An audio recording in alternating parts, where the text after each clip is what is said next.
आज क्या कंडीशन है, जो 18 साल से ऊपर का है वो वोट डाल सकता है, आगे हो सकता है भी कुछ और बदल जाए। कोई देश ऐसा है जिसमें महिलाओं को वोटिंग राइट नहीं है, अपने देश में है। Clap for your country. पढ़ेंगे भी। मान के चलो 100 वोट है टोटल और 10 कैंडिडेट खड़े हैं।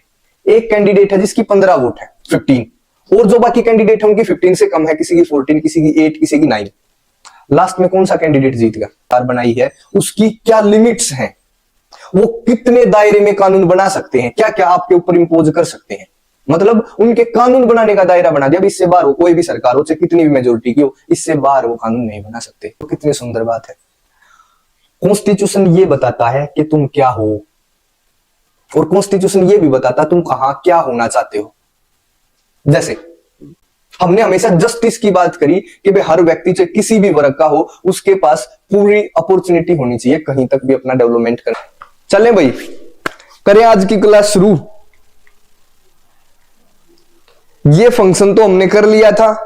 The first function of a constitution is to provide a set of basic rules that allows for minimal coordination amongst member of society. Next पे करेंगे भाई सेकंड फंक्शन।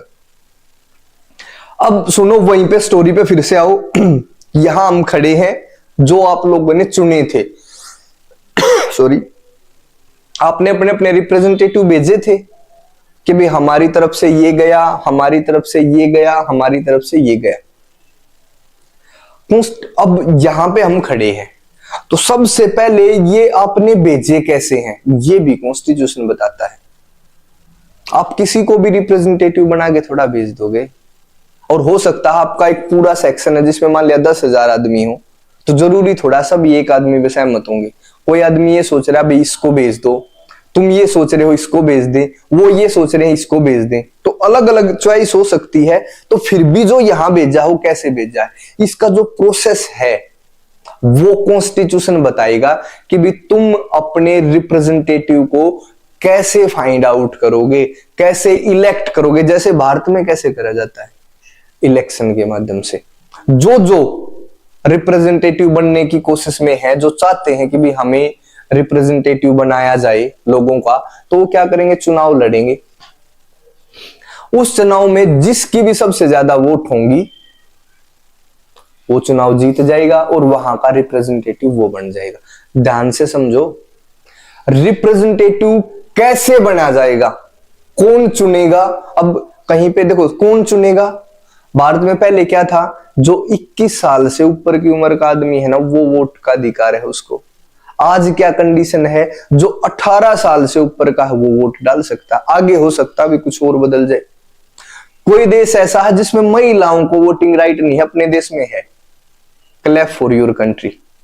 ठीक है, ये खुशी की बात है कि भी अपने देश में है। नॉर्मली आज तो संसार की लगभग डेमोक्रेसी में ऐसा है, बट पहले ऐसा नहीं था।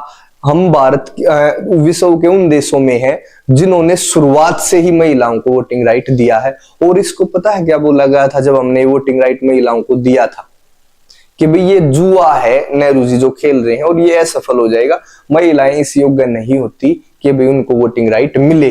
ठीक है, बट फिर भी हमने दिया और उसका परिणाम काफी अच्छा रहा भाई, और उसको आप देख भी रहे हो।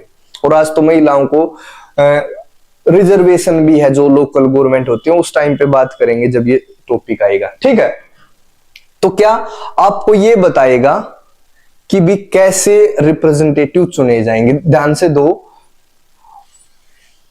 किसको वो पावर होगी जो डिसीजन लेगा और कैसे वो गवर्नमेंट बनेगी। ध्यान सुनो भाई, गवर्नमेंट क्या है, जो यहां पे जो डिसीजन मेकर है वही गवर्नमेंट, वही तो बनाते हैं। जो आपने भेज दिए ना चुन के, वो गवर्नमेंट फॉर्म करेंगे। कैसे भेजे हैं उसका प्रोसेस भी, और कौन कौन सरकार बनाएगा। देखो 100 आदमी भेज दिए, इसमें हो सकता है अलग अलग पार्टियों के अपने हिसाब से। देखो अगर भारत की बात करें, 545 एमपी चुने गए। अब उनमें कई सारी पार्टियों के लोग हैं, तो जो पार्टी मेजोरिटी, जैसे 545 में 272 से ज्यादा कैंडिडेट अपने साथ जोड़ लेगी तो उसकी सरकार बन जाएगी। तो इसमें यही बता रखा है कि जो सेकंड फंक्शन है ना कॉन्स्टिट्यूशन का, वो क्या स्पेसिफाई करता है कि भाई किस में पावर होगी डिसीजन लेने की, और जो डिसीजन लेने की पावर है और वो सरकार जो बनेगी वो कैसे कॉन्स्टिट्यूटेड होगी, कैसे वो बनेगी। ध्यान से समझो भाई, ये तो पता चल गया अभी सेट ऑफ रूल है।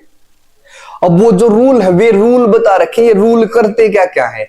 रूल सबसे पहला काम ये करेगा कि भाई वो ये बताएगा भाई तुम्हारे रिप्रेजेंटेटिव कौन होंगे, उनको कैसे चुना जाएगा। कहीं पे ऐसा भी हो सकता भाई, चुनने का तरीका मैं बता देता हूं, जैसे कि जो सबसे पढ़ा लिखा होगा ना उसको रिप्रेजेंटेटिव चुन दो, ये भी तरीका हो सकता है। कि जो सबसे अमीर है उसको चुन दो, ये भी तरीका हो सकता है। बट भारत में क्या है, जो सबसे ज्यादा पॉपुलर है, पॉपुलर का मतलब जिसको ज्यादा आदमी चाहते हैं। अब एक भारत के इस चुनाव की थोड़ी सी मैं बताऊं, उस टाइम पे इलेक्शन कमीशन के समय इसको पढ़ेंगे भी। मान के चलो 100 वोट है टोटल और 10 कैंडिडेट खड़े हैं। एक कैंडिडेट है जिसकी 15 वोट है, 15, और जो बाकी कैंडिडेट है उनकी 15 से कम है, किसी की 14, किसी की 8, किसी की 9। लास्ट में कौन सा कैंडिडेट जीत गया? 15 वाला। अब एक बात समझो, जो 15 से जो अलग कैंडिडेट है जिनको वोट मिले हैं, कितने वोट मिले हैं? 85। जो 85 वोट हैं वो इस 15 वाले को हराने के लिए थी कि नहीं थी? भाई मेरे को 15 मिली है, बाकी जो 85 वोट हैं वो मुझे हराने के लिए डाली गई हैं दूसरे कैंडिडेट को। अब टोटल देखो, 15 लोग मुझे जिताने की कोशिश में थे, 85 लोग मुझे हराने की कोशिश में थे। बट उसके बाद भी मैं रिप्रेजेंटेटिव बना हूं। भारत में ये रिप्रेजेंटेटिव चुनने की थोड़ी सी समस्या है, क्योंकि यहाँ पे मेजोरिटी को रिप्रेजेंट करने वाला रिप्रेजेंटेटिव नहीं बनता। यहाँ पे वो जो उनमें से सबसे ज्यादा, एक 15 वोट लेके भी हम 100 आदमियों का रिप्रेजेंटेटिव बन सकते हैं। तो हमने ये तरीका अपना रखा है। इसमें क्या बताया गया है कि भी किसको तो डिसीजन मेकिंग की पावर होगी, क्योंकि ध्यान दो आदमी, हमने सेट ऑफ रूल बनाने हैं जिसपे सब सहमत होंगे। अब वो कौन बनाएगा ये भी फंक्शन इसी का है, और कैसे सरकार बनेगी ये भी फंक्शन कॉन्स्टिट्यूशन का है। तो सेकंड फंक्शन ये होगा भाई। पहले फंक्शन में हम सहमत हैं इस बात पे, कुछ कानून बनेंगे जिसपे सब सहमत होंगे ताकि मिनिमम कोऑर्डिनेशन बना रह सके, ताकि हम साथ रह सके। अब वो कौन कानून बनाएगा, कैसे उनका चुनाव होगा, कैसे सरकार बनेगी, ये कॉन्स्टिट्यूशन तय कर देगा। ठीक है, सिंपल है। नेक्स्ट करें थर्ड जो इसका फंक्शन है। थर्ड फंक्शन क्या है सुन लो पहले। आपने चुन भी दिए, हम यहां पे आ भी गए। अब हम बात कर रहे हैं कि भाई हम तो चुन लिए, अब हम कुछ ऐसे कानून बना देंगे ताकि आगे हमारा ही शासन रहे इन लोगों पे। हम ऐसा कॉन्स्टिट्यूशन बना दें ताकि वो हमारे फेवर में हो। कुछ ऐसे रूल रेगुलेशन बना दे, आगे चुनाव करवाना बंद कर दे। जैसे आज भी हमारी जो प्रेजेंट गवर्नमेंट है उस पे ऐसे ऐसे इल्जाम लगते हैं ना कि भाई ये तानाशाही सरकार है, आगे इलेक्शन नहीं होगा, इस तरीके के तमाम आरोप लगते हैं। इसका मतलब समझ गए, चलो आपने चुन दिए, जरूरी थोड़ा भी जो चुने हो अच्छे आदमी होंगे। आज देखो जो जितना बड़ा अपराधी हो उतना बड़ा नेता। ठीक है, तो आपने तो चुन दिए, अब वो सही है कि नहीं है ये उनके ऊपर है। वो कैसे रूल बनाएंगे, हो सकता है वो ऐसे रूल बना दे भाई लोकतंत्र था उस लोकतंत्र को ही समाप्त कर दे, फिर क्या करोगे? तो तुम्हारे रिप्रेजेंटेटिव गलत हो सकते हैं। इसलिए कॉन्स्टिट्यूशन ने पहले ही क्या बता दिया कि जो आपने चुने हैं ना, जो सरकार बनाई है उसकी क्या लिमिट्स हैं, वो कितने दायरे में कानून बना सकते हैं, क्या क्या आपके ऊपर इंपोज कर सकते हैं। मतलब उनके कानून बनाने का दायरा बना दिया। अब इससे बाहर हो कोई भी सरकार हो, चाहे कितनी भी मेजोरिटी की हो, इससे बाहर वो कानून नहीं बना सकते। कुछ ऐसे अधिकार आप लोगों को दे दिए संविधान ने कि कोई भी सरकार उनको छीन नहीं सकती। ठीक है, इसका मतलब समझो। इसमें क्या करा है कॉन्स्टिट्यूशन ने, ये जो फंक्शन है ये क्या बता रहा है? कॉन्स्टिट्यूशन गवर्नमेंट की लिमिट बताता है। इसका मैं एक एग्जांपल बताता हूं भी कैसे। 2014 में ये प्रेजेंट जो बीजेपी गवर्नमेंट है ये आई थी और इन्होंने एक कानून बनाया, न्यायिक नियुक्ति आयोग। न्यायिक नियुक्ति आयोग वैसे थोड़ा सा समझना बस, वो क्या था कि भाई जो जज चुने जाते हैं ना सुप्रीम कोर्ट के, उनको चुनने में जो सरकार का जो रोल है उसको बढ़ाने की बात थी। अगर जजों को सरकार चुनने लगी तो सरकार के खिलाफ वो बोलेंगे क्या? नहीं। बट जैसे उन्होंने कानून पास भी कर दिया लोकसभा से राज्यसभा, वो कानून भी बन गया, बट उसके बाद ये सुप्रीम कोर्ट में गया, सुप्रीम कोर्ट ने बताया कि भी ये जो कानून बना है ये संविधान के खिलाफ है। इसका मतलब क्या है? भारतीय गवर्नमेंट के पास इतनी पावर नहीं है कि इस कानून को बना सके। यही लिख रखा है भाई, लिमिट्स। क्या लिमिट है? क्या क्या कानून वो आपके ऊपर इंपोज कर सकते हैं, उसकी लिमिट कॉन्स्टिट्यूशन ने बना रखी है।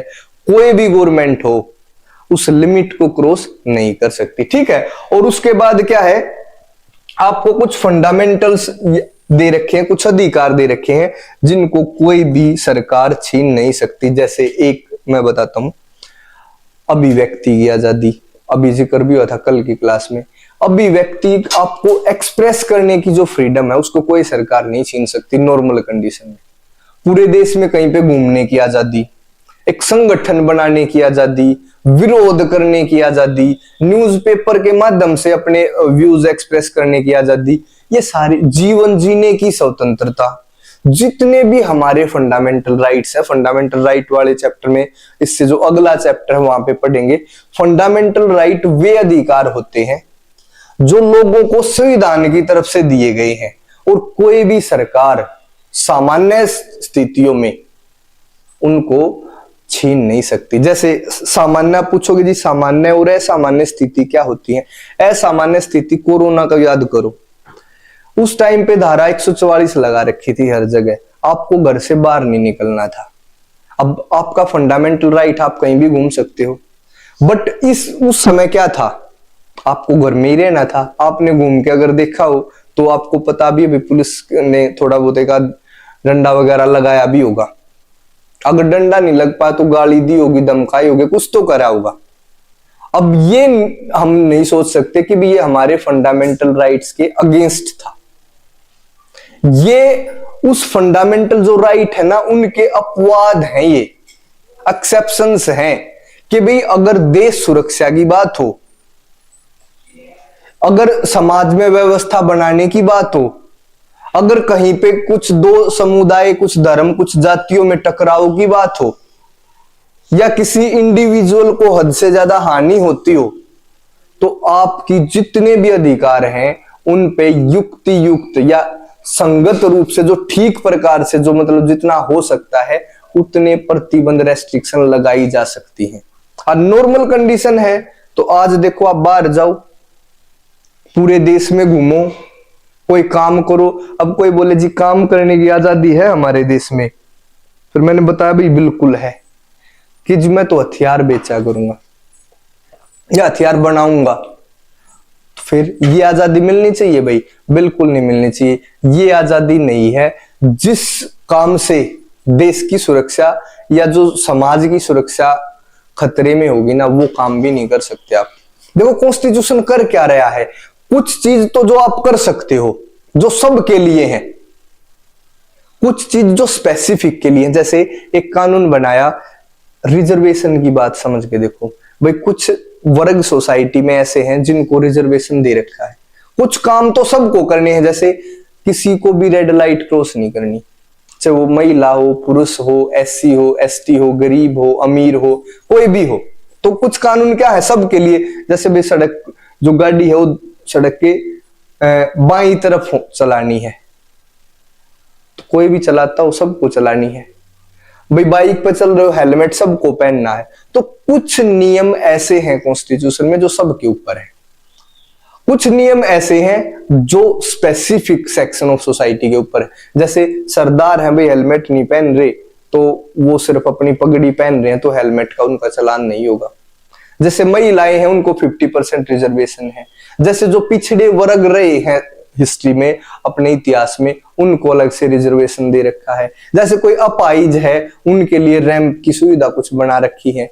तो कुछ रूल ऐसे हैं जो सबके लिए हैं और कुछ ऐसे हैं जो specific section of the society के लिए। तो ये ध्यान रखना भी। थर्ड जो इसका फंक्शन है, तीसरा फंक्शन क्या है, ये उस लिमिट को बताएगा। The third function of constitution is to to है, ये शो नहीं होगा, ये is to set some limits on what a government can impose on its citizens. एक गवर्नमेंट अपने नागरिकों के ऊपर क्या क्या कानून बना सकती है उसकी एक लिमिट बना देगा। और दूसरा क्या है, कुछ फंडामेंटल अधिकार आपको मिलेंगे, या कुछ जो ये लिमिट है, ये ऐसी लिमिट है जिनको कोई भी सरकार ट्रेसपास नहीं कर सकती। इसका मतलब क्या है, कोई भी सरकार से कोई भी सरकार हो वो इनका ध्यान रखेंगे, उन सभी सरकारों की ये लिमिट है। तो ये है इसका थर्ड फंक्शन। सिंपल है। नेक्स्ट पे करें, ये the fourth function of a constitution is to enable the government to fulfill the aspiration of a society and create conditions for a just society। देखो कितनी सुंदर बात है। कॉन्स्टिट्यूशन ये बताता है कि तुम क्या हो, और कॉन्स्टिट्यूशन ये भी बताता तुम कहां क्या होना चाहते हो। जैसे अगर एक कॉन्स्टिट्यूशन पढ़ रहे हैं हम किसी देश का, और उस कॉन्स्टिट्यूशन में ये लिख रखा है कि भाई अगर किसी ने 1000 रुपए की चोरी करी तो उसके हाथ पैर काट दिए जाएंगे। अगर किसी ने स्कूल बंक करा तो उस पे 5 लाख का जुर्माना होगा। मान लिया ऐसे कानून है, तो क्या तुम ये नहीं समझ सकते वो देश कैसा होगा। अगर किसी ने कोई मतलब लव मैरिज करी तो उसको चौराहे पे फांसी दी जाएगी। तो तुम आइडिया नहीं लगाओगे भी वो कैसा देश होगा, कितने स्ट्रॉन्ग कितने स्ट्रिक्ट कानून है। क्या वो शांतिपूर्वक देश हो सकता है? क्या वहां के लोग अच्छे हो सकते हैं जब इस तरीके के वो कानून बना रहे हैं? छोटी छोटी बात पे इतनी बड़ी पनिशमेंट दे रहे हैं, क्या ऐसा सही है? तो हम अब अपने देश का कॉन्स्टिट्यूशन पढ़ा कि भाई all are equal before law, सभी कानून के समक्ष समान है, कि भाई किसी भी जाति धर्म के आधार पर किसी के साथ भेदभाव नहीं होगा, चाइल्ड लेबर नहीं होगी, ह्यूमन ट्रैफिकिंग नहीं होगी, कोई भी धर्म आप अपना सकते हो। तो इससे पढ़ के आपको क्या लगेगा कि भी ठीक आदमी होंगे। ठीक है, तो कॉन्स्टिट्यूशन पढ़ के हम ये आइडिया लगा सकते हैं और हम ये भी बता सकते हैं कि भी सॉरी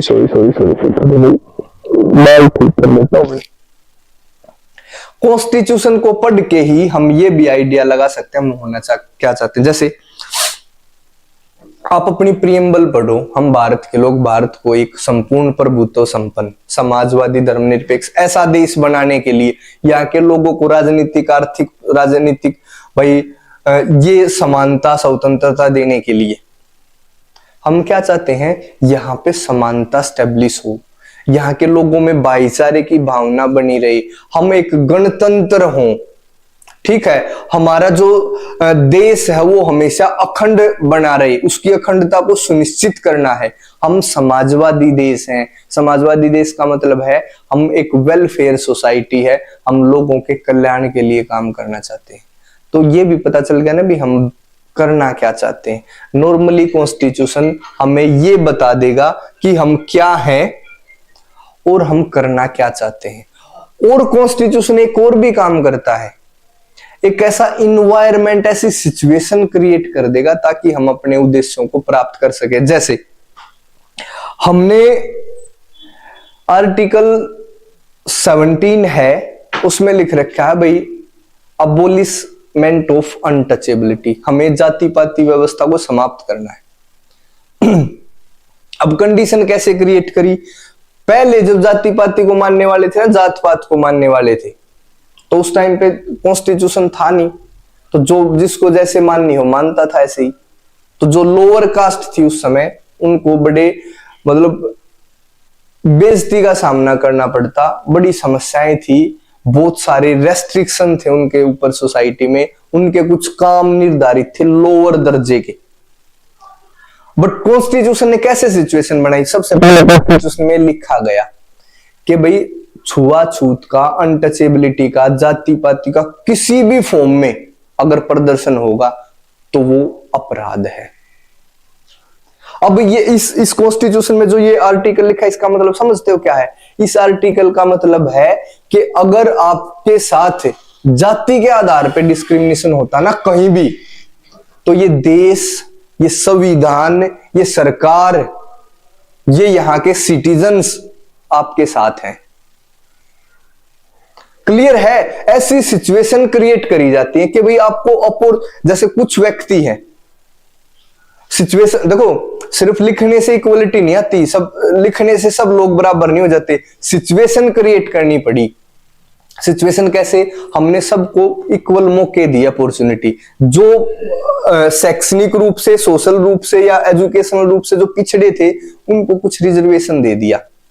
रिजर्वेशन देने से क्या हो गया? वो उनके लिए उन अपॉर्चुनिटी को ग्रैब करना थोड़ा सा कंपैरेटिवली आसान हो गया। हमने हमेशा जस्टिस की बात करी कि भाई हर व्यक्ति चाहे किसी भी वर्ग का हो, उसके पास पूरी अपॉर्चुनिटी होनी चाहिए कहीं तक भी अपना डेवलपमेंट करने की। मान के चलो, आज समझो भाई, हमारे संविधान में लिख रखा है कोई भी व्यक्ति पॉलिटिकल पार्टी बना सकता है, कोई भी व्यक्ति चुनाव लड़ सकता है और जीत भी सकता है। सिचुएशन थी तभी तो एक चाय बेचने वाला, समझ गए, वो प्राइम मिनिस्टर कैसे बन सकता है? इस देश ने ऐसी सिचुएशन दी है। अगर ये देश वैसी सिचुएशन क्रिएट ना करता, देखो बेसिकली ये अलग बात है भी किसी ने चाय बेचते नहीं देखा, ये अलग बात है कि भाई जहां भी रैली है उसी स्टेशन पे चाय बेच देगा। देखो ये फ्रीडम ऑफ एक्सप्रेशन है। मुझे पता है ये अगर क्लास वायरल होगी किसी कारण से तो ऐसा भी होगा भी अपने प्राइम मिनिस्टर की इंसल्ट है, बट उसके बाद भी ये फ्रीडम ऑफ एक्सप्रेशन है। अब फ्रीडम ऑफ एक्सप्रेशन को लेके एक छोटी सी बात बताता हूं, कई बार क्लास में बताई है। एक अमेरिका से कुत्ता आया भारत में, और जो भारत में जो कुत्ते थे वो उससे मिलने गए एयरपोर्ट पे। जैसे अमेरिका से आया है तो उसकी थोड़ी वैल्यू भी ज्यादा थी कि भाई आया है, और उससे पूछा भाई कितने दिन में जाओगे? वो बोला मैं तो यहीं रहूंगा। तो बोले अमेरिका से आए और यहां रहोगे, यहां ऐसा क्या खास है? वहां पे खाने पीने की व्यवस्था थी? तो उसने बताया बहुत अच्छी थी। घर था रहने का? बिल्कुल अच्छा था। मालिक अच्छे थे? बहुत अच्छे थे। फिर यहां क्यों? तो बोला भारत में जो भोंकने की आजादी है ना वो कहीं नहीं, भारत जैसी आजादी। तो इसी कारण तो हम भी किसी की भी आलोचना कर सकते हैं, ठीक है। ये कारण है कि हम यहां खड़े होके भी अब किसी भी लीडर को, किसी भी जो अपने यहाँ पे जिम्मेदार व्यक्ति हैं, उनकी अच्छाई और बुराई दोनों कर सकते हैं, ठीक है। तो ऐसी सिचुएशन बनी है कॉन्स्टिट्यूशन में कि भाई एक आम परिवार से व्यक्ति भी प्राइम मिनिस्टर के पद तक पहुंच जाता है। ये था इसमें। दोबारा से सुनो, fourth function of the constitution is to enable the government to fulfil the aspiration. Government को ऐसे पावर देना है कि वो लोगों की जो इच्छाएं हैं उनको पूरा कर सके, और उनकी इच्छाएं जो लोग चाहते हैं वे पूरी हों, ऐसी सिचुएशन क्रिएट कर सके। सिर्फ लिखना नहीं है, लिखने से क्या होगा, ऐसी सिचुएशन क्रिएट करनी है। समझ में आई भी बात? देखो आज की क्लास, मतलब जो ये पिछली इस 11th के जो सिलेबस जब से शुरू हुआ है, 2 क्लास हमने करी है, और दोनों क्लासेस में थोड़ा सा आप भी सोचोगे कि भाई स्लो है, बिल्कुल स्लो है। हमें पहले पॉलिटिकल साइंस, अभी आपने 10th करी है और आप ह्यूमैनिटीज सब्जेक्ट को आपने चुना है, तो मैं सिर्फ ये बताने का मेरा पर्पज है कि भी you have taken the best decision. Best decision कैसे है? ये जो सब्जेक्ट है ना, ये आप हर रोज फील करोगे जहां भी जाओगे, अपनी हिस्ट्री, अपनी पॉलिटिकल साइंस, इन चीजों से रूबरू होगे। क्या ये जो चीजें मैं बता रहा हूं तो हर जगह पे तो है। एक कॉन्स्टिट्यूशन आपके घर में भी है, एक कॉन्स्टिट्यूशन आपके स्कूल में भी है, एक कॉन्स्टिट्यूशन अपने इस देश का भी है। इसी छोटे से टॉपिक को ज्यादा डिटेल में समझाने का पर्पज क्या था? ताकि आप उसके बेसिक को समझ जाएं। मैं सिर्फ है ना, ये पॉलिटिकल साइंस रटने वाली चीज नहीं है, ये है समझने वाली चीज। अभी आपको ये बोल दिया जाए कि भी कॉन्स्टिट्यूशन बताओ, तो हो सकता है आप क्लास में टीचर के सामने ना बोलो, पर आप अगर छोटे बच्चे को पढ़ाना शुरू करो तो आप कॉन्स्टिट्यूशन के बारे में कुछ चीजें बता सकते हो जो आपने अभी समझी। मेरा व्यक्तिगत रूप से उद्देश्य कभी ये नहीं होता कि आप 11th पास करो, 12th पास करो। मैं ये चाहता हूं कि भी आप ऐसे हो जैसे टीचर को समझ में आती है ना चीजें, वैसे ही आप समझो और जीवन की मतलब बड़ी ऊंचाइयों को छुओ। और ये जो सब्जेक्ट है ना, कितना भी लंबा रास्ता तय करने की कोशिश करना, हर जगह है, आपके साथ रहेगा, आपके सामने आते रहेंगे। आप इनको पढ़े बगैर, आप इनको समझे बगैर जो आप बनना चाहते हो, जो जीवन में, वो आप नहीं बन सकते, गारंटी है इस बात की। इसलिए सिर्फ इनको ये मत सोचो भी ये 11th 12th को पास करने का एक माध्यम है, नहीं, ये पूरे जीवन भर आपको गाइड करेगा। चाहे वो नौकरी है, नौकरी करोगे तब भी, और जब नौकरी लगने के लिए, और जब नौकरी लग जाओगे ना, तो अच्छी नौकरी कैसे करी जाती है तब भी ये काम आना है। तो ये तो अब ये मान के चलो, आपने जो 11th में इसको चूज करा है, ये तो आपकी अंतिम सांस तक साथ रहने वाला है, साथ निभाने वाला है, गाइड करने वाला है। ठीक है, कल इसके बाद की स्टोरी हम करेंगे, और तब तक के लिए सबको नमस्कार, बाय बाय, थैंक यू।